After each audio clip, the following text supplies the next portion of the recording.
لگتا ہے کہ پیچھے گزرے ہوئے انسان جو تھے وہ اہل فسق اہل عصیان میں سے کچھ لوگ گزر کے کافی عرصے تک اس کا تذکرہ خیر ہو رہا ہے، اور جو لوگ تذکرہ کر رہا ہے وہ لوگ اہل سلوک، اہل تصوف اور اہل اللہ۔ بس تذکرہ جو پیچھے گزرے ہوئے شخصیت ہے اس کا، ان کی فیلڈ، ان کی راستہ، اس کی مسلک کے لوگ کرتے ہیں۔ اچھے لوگوں میں، بہتر لوگوں میں جو کچھ لوگ اس مرتبے پر پہنچ رہا ہے جس کی تذکرہ خیر اور ان کی عرف یا اس کے پیچھے انسان ثواب، اس کا تذکرہ خیر، اس کا قصیدہ سنایا جاتا ہے، مقصد یہ ہوتا ہے کہ پیچھے آدمی نے اللہ رب العزت کو راضی کرنے کے لیے راستہ اخلاص اپنایا۔ اب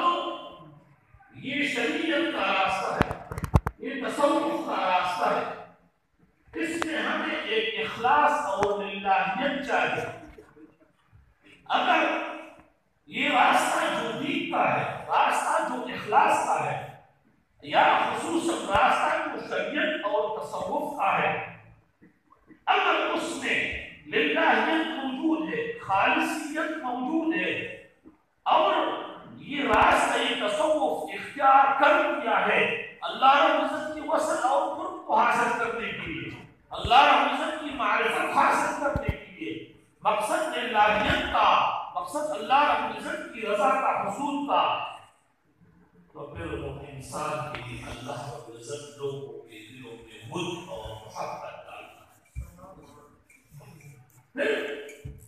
ایک لمبا حدیث اس پر موجود ہے کہ جب ایک انسان صالح ہو جاتا ہے، اللہ رب العزت اس کو پسند کر دیتا ہے، اللہ رب العزت جبریل علیہ السلام کو بلاتا ہے، دنیا میں فلان جگہ پر، فلان علاقے، فلان محلہ، فلان جگہ پر فلان انسان کو میں نے اپنا دوست بنا لیا، تو بھی اس کے ساتھ دوستی ہوا۔ جبریل علیہ السلام آ کر عرش کی ملائکوں کو خبر دیتا ہے اللہ رب العزت نے دنیا میں فلان انسان کو اپنی دوستی پر لیا ہے، آپ لوگ بھی اس کے ساتھ دوستی کر دیں۔ اور عرش کی ملائکے، ساتویں آسمان کے ملائکوں کو، ساتویں آسمان کے ملائکے، چھٹے آسمان اور پانچویں آسمان پر، چوتھے آسمان، تیسرے، دوسرے، پہلے اور پہلے آسمان والے ملائکے